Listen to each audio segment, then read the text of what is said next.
এই ভিডিওটি বানাতে আমার খুব খারাপ লাগছিল। ভেবেছিলাম বানাবো না, কিন্তু মনকে শক্ত করে ভিডিওটি বানাচ্ছি শুধুমাত্র মানুষকে সচেতন করার জন্য। কিছুদিন আগে আমাদের কাঁথি শহরে একজন ব্যবসায়ী ব্যক্তি অকাল মৃত্যুবরণ করেছেন। ওপরওয়ালার কাছে চাইব যে তিনি যেখানেই থাকুন ভালো থাকুন। তার নাম স্বর্গীয় রাজু দত্ত। তিনি পেশায় একজন ইলেকট্রিক ব্যবসায়ী ছিলেন। ওনার দোকানের নাম শিবা ইলেকট্রনিক্স নামে বিখ্যাত ছিল। কাঁথি রাজাবাজারে বহু পুরনো এবং সুপরিচয় সম্পন্ন একটি দোকান। ওনার দোকানের ঠিক ওপরতলায় ওনাকে ঝুলন্ত অবস্থায় দেখা গেছে। পুলিশ কর্মীরা এসে ঝুলন্ত অবস্থায় দেখে ওনাকে উদ্ধার করেছেন। ওনার মৃত্যুর কারণ এখনো স্পষ্ট বোঝা যায়নি, কিন্তু অনেকের ধারণা যে পারিবারিক কিছু সমস্যার জন্য উনি এই অঘটনা ঘটিয়েছেন। কিছুদিন আগে ওপারে পত্নী বিয়োগ হয়েছিল বলে জানা যায়। উনি তার নিজের প্রতি বিশ্বাস আস্থা হারিয়েছেন বলেই এই আত্মহত্যার মতো একটি কাজ করার কথা তার মাথায় এসেছিল। আচ্ছা, আপনারাই বলুন তো, আত্মহত্যা করা কি মানুষের জীবনের কোনো সমাধান? আজ এই জগতে এই একজন রাজু দত্ত নেই, অনেক রাজু দত্ত আত্মহত্যা করার সিদ্ধান্ত নিয়েছেন।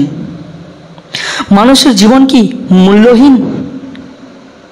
কিছু সমস্যা হলেই মানুষ ভাবে বেঁচে থেকে কি হবে। আরে তাকিয়ে দেখো, তোমার চারিদিকে ভগবানের সৃষ্টি, কত সুন্দর জীবন। আবার নতুন করে শুরু করো। ভগবান বারবার বলেছেন, সর্বদা আমায় স্মরণ করো, ভগবানকে ডাকো, বিশ্বাস রাখো, তোমার ডুবে যাওয়া নৌকাটা আবার ভেসে উঠবে। সর্বদা আনন্দে থাকো, চিন্তা করো শুধু ভগবানের। সর্বশেষ একটাই কথা বলবো, সর্বদা নিজের প্রতি ভরসা রাখো এবং মনে রাখো ভগবান সর্বত্র তোমার সঙ্গে আছেন। মনে রাখবেন, যে গাছের পাতা ঝরে যায়,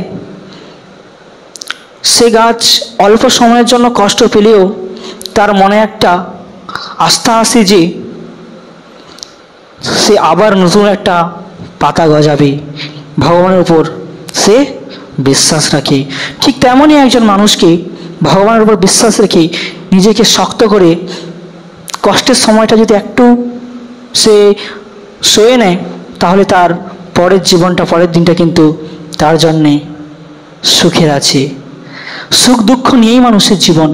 তাই বলে একটু কোনো কিছু বিপদ আসলে বা কোনো কষ্ট আসলে আত্মহত্যা, ঈশ্বর আল্লাহ ভগবান আমাদের সবাইকে এরকম সোসাইটির কাছ থেকে রক্ষা করুন। তো গাইস, আবার আমি আসছি পরবর্তী ভিডিও নিয়ে। আগের ভিডিওটা খুবই সুন্দর হয়েছে এবং তোমাদের অনেক অনেক ভালোবাসা পেয়েছি আমি। অনেকে কমেন্টও করেছিলেন যে দাদা, তোমাদের কাঁথিতে সোসাইটি একজন করেছেন রাজু দত্ত বলে, ওনার কিছু বলুন। তো আজ সময় পেলাম তোমাদের সামনে ওনাকে তুলে ধরলাম এবং তোমরা প্রার্থনায় মনে রেখো ওনাকে, যেখানে আছেন না কেন ভগবান ওকে ভালো রাখুন ওখানে। এই বলে আজকের ভিডিওটি আমি শেষ করলাম। আবার আসছি পরবর্তী ভিডিও নিয়ে। সবাই ভালো থাকুন, সুস্থ থাকুন, টাটা।